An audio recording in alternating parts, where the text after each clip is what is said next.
Typically when your team is 5-1, you tend to be a little more excited, a little more thrilled. And don't get me wrong, I definitely am. Despite the way our team has looked in some games, we've managed to win enough to keep us above and floating. But when your two fantasy teams have less wins combined, then you start to see some problems.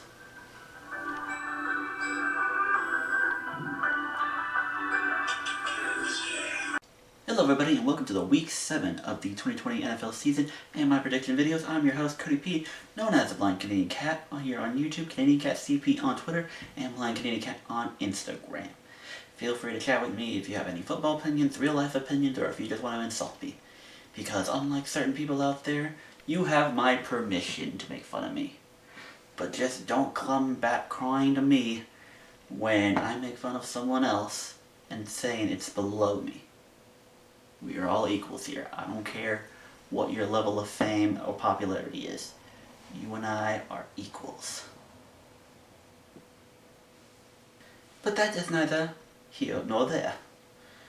We are here to discuss football, because boy do we love football. We love good football too. And what do we also like better? People who know what they're talking about. Which is someone like myself. I know what I'm talking about.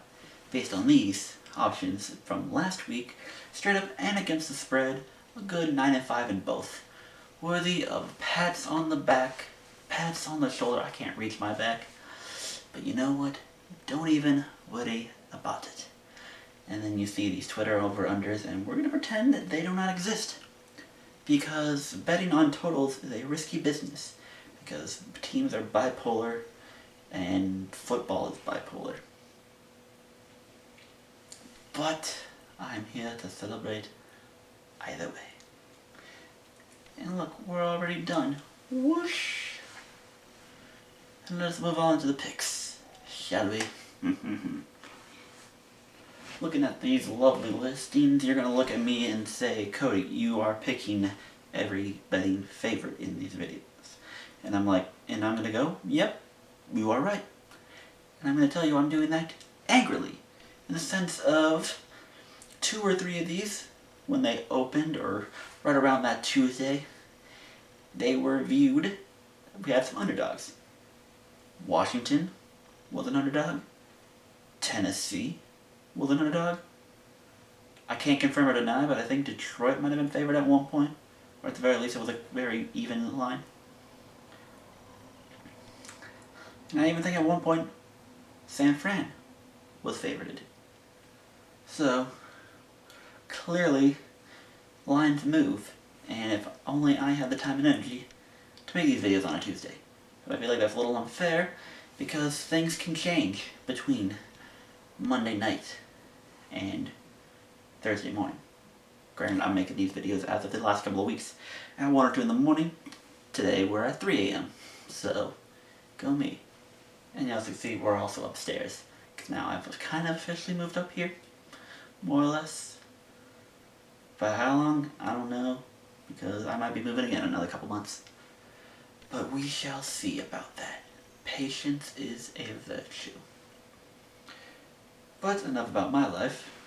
Looking at these picks, I can tell you for certain, while the confidence is lacking in some, it's going with a heart punch, and just kind of rolling with what I feel. But I can tell you now, sometimes you don't want to roll with your emotions. Like, I'm done picking the Jets to cover their games. Sorry, Joe, but Adam Gase needs to go, or no one's succeeding in that franchise. Period. So, yep, Philly and New York, Washington, Dallas. The NFC East could legit go either way. I don't trust Andy Dalton because he hasn't been good since Andrew Whitworth was his tackle. Hasn't been good since that. And I'm going with Philly because at the end of the day I'm going to trust Carson Wentz over Daniel Jones, but at this point, it's by that much. That much. But I'm not giving up 3.5. As far as this game goes into overtime like last year did. Was it last year? Year before? I don't know. There was a game that Philly was 9 points, but I'm like, hell no. And they ended up winning in overtime. So, no, I'm not doing that. And for whatever one I just did, I was trying to take a knee on the bed trying to figure out the fluctuation because I've already stacked enough things up here. And yet it's still telling my back has been killing me these last couple of months. God. Cleveland says it can go either way, but I'm going to roll with Cleveland considering Cleveland is the better team overall. And they're going to figure themselves out. The only games they've lost are to really good teams. They can beat bad teams, and Cincy is a bad team. Now, could Cincy win the game? Probably. But I'm feeling Cleveland, they'll bounce back, so the media will shut up about Baker, shut up about Odell, and we can move on. I almost don't want to give them 3.5, but when you're picking teams to win 3 to 4 points, you kind of just have to roll with it, honestly. It's not something you feel comfortable doing, but for the most part, 3 to 4 point spreads, you just kind of have to roll with. Because if a team's going to win, they're going to win by 3 or more. Very, very rarely do we get those 2-point games, 1-point games, etc. I'll give Atlanta the high roller. Atlanta does this every year. They lose early, shit goes sideways, and then when everyone stops caring about them, that's when they start winning again. They're going to finish the season probably 7-9 or 8-8. They do this every year. They suck, we don't care about them, and then they're good enough that they get a middling draft pick so they can waste on a player that they're probably not going to use properly. And if they are trading Julio like I keep hearing, I'm telling y'all, send him to Charm City. Send him to Charm City. Green Bay will win in Houston. Seattle will win in Arizona. These are teams who I don't feel like they're necessarily going to roll teams, especially with how Green Bay lost. I'm going to give them want to reestablish the run game, so I feel like if the total in this game is over 50, nail it under. If I'm wrong, then again, you have every right to insult me in every way, shape, and or form. But, God, I do not see Green Bay wanting to prop 40 on Houston. And if Green Bay is any half as good as we think they are, then they'll should be able to limit Watson. You tell me. Herbert will get his first win because he's playing the Jags. And the Jags, who cares about them anymore? KC will blow out Denver. It's been a while. They've had too many close games. Too many games that could go either way. So they just need to reestablish that confidence and get a blowout win. And Patrick Mahomes is going to go off all these yards, all these tutties. We live a long, happy life. I'm going with New England over San Fran over the sense of I don't see Bill Belichick going 2-4. And the Niners are nothing to talk about. Yes, I picked the Niners to beat the Rams, and my legitimacy was because the Rams led the NFC East. Someone brought up to me that the Niners' 2 wins prior to that were the Giants and the Jets. So, your arguments are valid, but I know what San Fran is, and I know what they're capable of. Despite all the injuries, I know what they're capable of. Sometimes division when it's the finish on, but no. Belichick, clunky loss, partially due to COVID, partially due to Kansas inconsistency. Drew Lock tried to give him that game, and, the defense bailed him out. I don't know. I just have a feeling New England will win this game. Tampa will beat the Raiders, although it would not surprise me if Vegas won, but I don't know where to believe it. I'm at this point. That KC win was nice, but now you went to your bye, so any momentum you had is kind of diminished.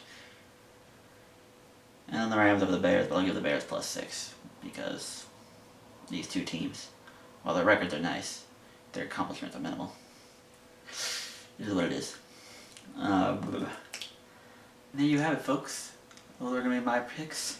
Not a whole lot really else to talk about, because it's 3 in the morning and some of us want to go to bed. But can I actually go to bed? I don't know. I've been struggling to do that these last couple of days. At a decent time. Dear NFL, flex the Week 8 Sunday Night Football game. No one wants to see the Cowboys and the Eagles, and there are a plethora of good games or decent enough games. Please, I would rather watch freaking the Rams in Miami. I would totally be okay with that. I don't want to see the Cowboys and the Eagles, especially since they're throwing me Eagles on Thursday night. Not that I'm watching that game, I have to work, so I'm not going to see that game anyway. But no, I'm done with the Eagles in primetime. I don't want to see them. No, no mas. And there you have it. Thank you all for tuning into this video of mine. Apologies if I've been quiet. Like I said, it's 3 a.m. and I'm upstairs now, so I got sleeping roommates across the way. Thank you all for liking, rating, comment, and subscribing to the channel. Make sure you follow all my social medias. Make sure you follow the NFL YouTube Prognosticators Facebook page, because I always keep forgetting to bring that up on these videos. I don't really script these, I just talk, and whatever happens, happens. And if you don't hear it, then, oh well. There are plenty of jokes I wanted to make over the years that I always forget to make. We don't script things here. Off the head, freestyle. That's how we roll. How we roll. Thank you all once again. And I love saying thank you 3 or 4 times. And we shall see you next week.